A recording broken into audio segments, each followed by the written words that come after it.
தாய்வேடு June 2024. தெய்வீகனின் புனவின் வெளியில் ஒரு தீவிர நடனம். எழுதி வாசிப்பவர் கருணாகரன். புனவில் வாழ்க்கையை பேசுவதும் வாழ்க்கையை புனைவு ஆக்குவதும் இலக்கியத்தில் தொடர்ந்து நடந்து கொண்டிருக்கும் அழகியதொரு அறிவுச் செயற்பாடாகும். உண்மை போலவும் புனைவு போலவும் மாறி மாறி தோன்றும் இந்த வித்தைக்களம் வெறுமனை வேடிக்கைக்கானது அல்ல. அதற்கு அப்பால் பல வகையிலான அறிவார்ந்த கேள்விகளை எழுப்பி நம்மையும் நமக்கு வெளியே நம் வாழ்க்கையையும் சூழலையும் காலத்தையும் விசாரணை செய்து கொண்டிருப்பது. இந்த விசாரணையில் இவற்றோடு இணைந்த அமைப்புகள், நிறுவனங்கள், செயற்பாடுகள் என அனைத்தையும் உட்படுத்தி கொண்டிருப்பது இது. அதற்கு அப்பால் மேலும் விரிந்து பிரபஞ்ச இயக்கத்தையும் வினவுகிறது. இன்னொரு நிலையில் நம்மை உள்ளேயும் பிறதொரு நிலையில் நம்மை வெளியேயும் வைத்து விளையாடுவது. ஒரு வகையில் இது கலை உற்பத்தி என்றால் இன்னொரு நிலையில் அறிவார்ந்த செயற்பாடு எனலாம். இரண்டும் உருத்திரண்டு வாழ்வுக்கான பண்பாட்டு அம்சமாகிறது. இரண்டிலும் மையமாக இருப்பது வாழ்க்கை. வாழ்க்கை என்றால் எந்த வாழ்க்கை, எப்படியான வாழ்க்கை, எதனை நோக்கிய வாழ்க்கை, யாருடைய வாழ்க்கை, யாருக்கான வாழ்க்கை என்று பல கேள்விகள் எழலாம். தொகுத்து சொன்னால் மானுட வாழ்க்கையானது இடையறாத நிகழும் பல இலைகளால் பின்னப்பட்ட வண்ண கோலங்களை உடையது. அது எல்லாம் புனைவானது வெளிப்படுத்தி கொண்டு அதைப்போல எண்ணற்ற புதிய வாழ்க்கை கோலங்களை உற்பத்தி செய்து கொண்டு இருக்கிறது. நாம் வாழ்கின்ற நியமான வாழ்க்கையைப் போல எண்ணற்ற வாழ்க்கைகளை அது நிகழ்த்தி காட்டுகிறது. நாம் காண்கின்ற மனிதர்களைப் போல ஏராளமான மனிதர்களை காண வைக்கிறது. புதிய புதிய சூழலையும் கால வழிகளையும் திறக்கிறது. இவற்றினுடைய நாம் வாழ்ந்து கழிப்பதற்கான நிலையை அளிக்கிறது என்பதால் தான் புனைவு மேலும் மேலும் சிறந்து செல்கிறது. புனைவில் வாழ்க்கையை பேசுவதும் வாழ்க்கையை புனைவாக்குவதும் ஒன்று போல தோன்றினாலும் இரண்டும் ஒன்று அல்ல. இரண்டையும் முற்று முழுதாக அறிந்துணர முடியாதது அல்லது இவ்வளவுதான் என்று வரையறுத்துக் கொள்ள முடியாதது. ஆகவே அதை தேடிச் சென்று கொண்டிருப்பதை புனைவின் அடிப்படையும் அது காண முற்படுகின்ற வெற்றியுமாகும். காண உள்ளதல் அல்லது தேடல் மனித இயல்பின் அடிப்படை பண்பு அல்லவா? மெய்யான வாழ்க்கையை எப்படி புனைவினால் வெளிப்படுத்த முடியும்? அது உண்மையை விட்டு விலகி புனைவாகத்தான் இருக்கும். அல்லது புனைவினால் எப்படி மெய்யான வாழ்க்கையை தொடர முடியும் என்று யாரும் கேட்கலாம். மெய்யான வாழ்க்கையை அப்படியே அச்சு போல எழுத முடியாது. அப்படி எழுதினால் அது வரலாற்று சாயலுடையதாக அல்லது ஆவணத்தன்மையை கொண்டதாகவே அமையும். அதில் விசாரணைக்கான இடமும் விரிந்து அந்த வாழ்க்கையை அறிந்து கொள்வதற்கான வாசல்களும் குறையும். புனைவு சுட்டும் வாழ்க்கையானது மனிதர்கள் எதிர்கொள்கின்ற சிக்கல்களையும் உளநிலைகளையும் பலவிதமான ஊடுபாவுகளின் வழியை வெளிப்படுத்தும் திறனுடையது. பல கோணங்களில் நின்று பேசக்கூடிய ஆற்றலையும் வெளியையும் கொண்டது. இதனால் புனைவில் ஒவ்வொரு விழிப்பிலும் பல் பரிமாணங்களில் உண்மையும் மனித கோலங்களும் வெளிப்பட்டு நம்மை வியப்பூட்டும். நாம் அறிய வேண்டிய பரப்புகளை காண்பிக்கும் எழுதி தீராத பக்கங்கள் இவை.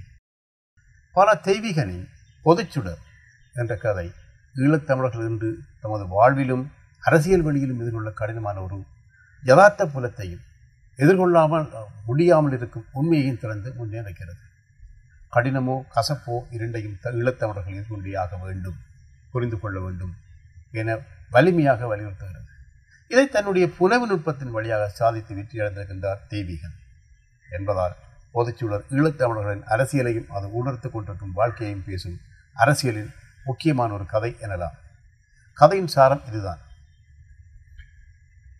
விடுதலை புலிகள் இயக்கத்தின் போராளியாக இருந்த ஒருவர் போர் முடிவிட்ட பிறகு ஆஸ்திரேலியாவுக்கு திருமண உறவின் வழியாக சென்று சேர்க்கிறார். அவருடைய மனைவி தயானியும் குடும்பத்தினரும் அவருடைய நண்பர்களுமாக விமான நிலையத்துக்கு வந்து அவரை பெருமையோடு வரவேற்று அழைத்துச் செல்கிறார்கள். அனைவரும் விடுதலை புலிகளின் ஆதரவாளர்கள். வந்திருப்பவர் போராளியாக செயற்பட்டவர்.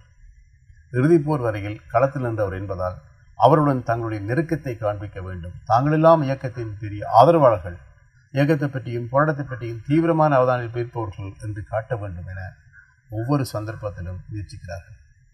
இதெல்லாவற்றுக்கும் மேலாக தன்னுடைய கணவர் போர்க்களத்தில் விழுப்புண் நேற்றவர், இதோ அதற்கு அடையாளம் என்று அந்த போராளியின் மனைவியும் குடும்பத்தினரும் அவரை விட்டு பெருமை எடுத்துக் கொள்கிறார்கள். இதற்காக அந்த போராளியின் மேலாடைய கூட விலக்கி காயத்தை பிறகு காட்டுகிறார்கள். அந்த போராளி ஒரு காட்சி பொருளாக்கப்படுகிறார். இதெல்லாமே அந்த போராளிக்கு விருப்பமற்றவை. ஒவ்வாமையினால் அவர் மிகச் சிரமப்படுகிறார். இந்த மாதிரியான கூட்டத்துடன் வைத்துக்கொண்ட திருமண உறவே கசப்பு என்ற உணர்வு அவருக்கு ஏற்படுகிறது. இயக்கத்தை வைத்து பிழைப்பு நடத்துகின்றவர்களை பெருமை எடுத்துக் கொள்கின்றவர்களை குறித்த வெறுப்பு மீறுவது மட்டுமல்ல, அவர் வேலை தேடி செல்லும் இடத்தில் இயக்கத்தை பற்றி அவருக்கே வகுப்படுகிறார் இயக்க ஆதரவாளரான இன்னொரு ஈழத்தமிழர்.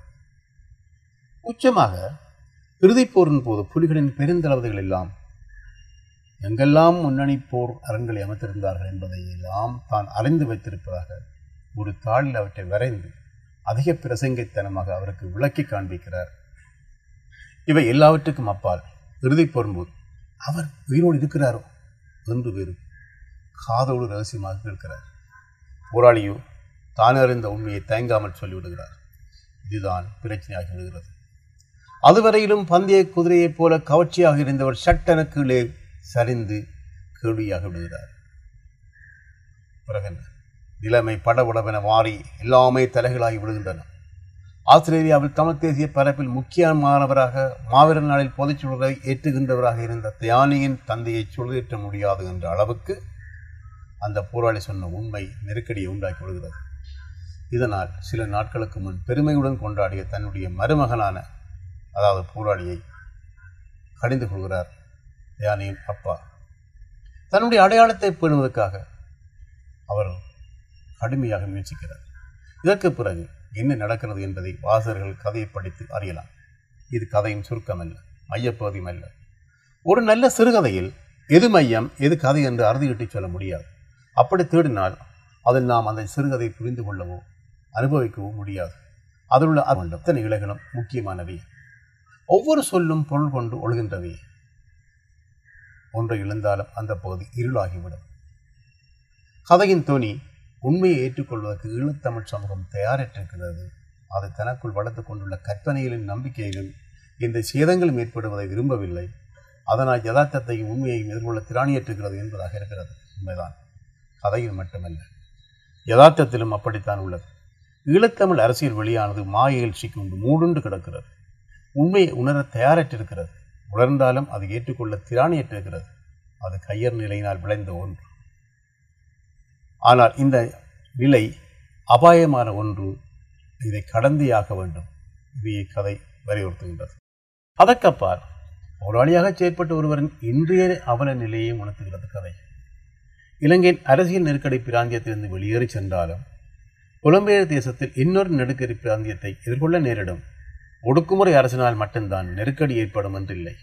விடுதலையை விரும்புகின்ற தரப்புகளிலிருந்தும் நெருக்கடி உண்டு என்பதை காட்சிப்படுத்துகின்றது. இன்னும் ஆழமாக உணர்ந்தால் குடித்த போராளி உளரீதியாக சந்திக்கின்ற நெருக்கடி முக்கியமானது. யாருடைய விடுதலைக்காக போராடினாரோ அவர்களே அவரை சிறைப்பிடித்திருப்பதை போன்ற நிலை. யார் ஆதரவாக இருந்தனரோ அவர்களே நெருக்கடியை உண்டாக்குகின்ற அவலம். இதையெல்லாம் தெரிந்து திட்டமிட்டுத்தான் இந்த தரப்பினர் செய்கின்றார்கள் என்று இல்லை. சமூக மட்டத்தில் தாம் உருவாக்கி கொண்ட சில பிம்பங்கள் எந்த நிலையிலும் எதனாலும் சிதைந்து விடக்கூடாது என்பதற்காகவே அவர்கள் அப்படி நடந்து கொள்கின்றனர். அந்த பிம்பங்கள் அவர்கள் கருதுகின்ற அல்லது அவர்கள் உருவாக்கி வைத்திருக்கின்ற அதிகார கட்டமைப்பு. ஆகவே அதில் சேதங்கள் நிகழாமல் இருக்க வேண்டும் என பதற்றம் அடைகின்றனர்.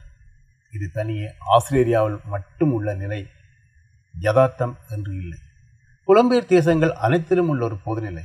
ஏன் ஈழத்திலும் இதையொத்த தன்மையே உண்டு. எவ்வளவு பிரகாசமான ஒளியை தந்தாலும் நமக்கு அதெல்லாம் அவசியமில்லை. இருள் இருக்க பழகிவிட்டோம், அதனால் இருளை நமக்கு பிடித்திருக்கிறது என்று சொல்வதை போலுள்ளது. இன்னொன்று, போராளியாக களமாடிய வாழ்க்கை அனுபவத்தோடு சென்றவர் ஆசிரிய சூழலில் திருமண உறவில் மகிழ்ச்சியாக இணைந்து கொண்ட குடும்பத்தின் உயர் வாழ்க்கை முறையில் இணைந்து கொள்ள சிரமப்படுகிறார். இது வர்க்க ரீதியான ஏற்ற இறக்கங்களை காட்டுகிறது. இப்படி பல அடுக்குகள் கதையில் உள்ளன. ஆக விரிவான ஒரு அரசியல் விவாத பொருளை, யதார்த்தத்தை, உண்மையை புனவில் நிகழ்த்தி பார்க்கிறார் தெய்வீகன். அப்படி நிகழ்த்தும் போதுதான் இந்த பிரச்சனைகளின் தீவிரத்தையும் அவற்றின் பல பரிமாணங்களையும் உணர முடிகிறது. புனவெளித்தின் பலமே இதுதான். காலத்தை ஊடுருவி வென்று நிற்பதும் அது இதனால் தான். நன்றி.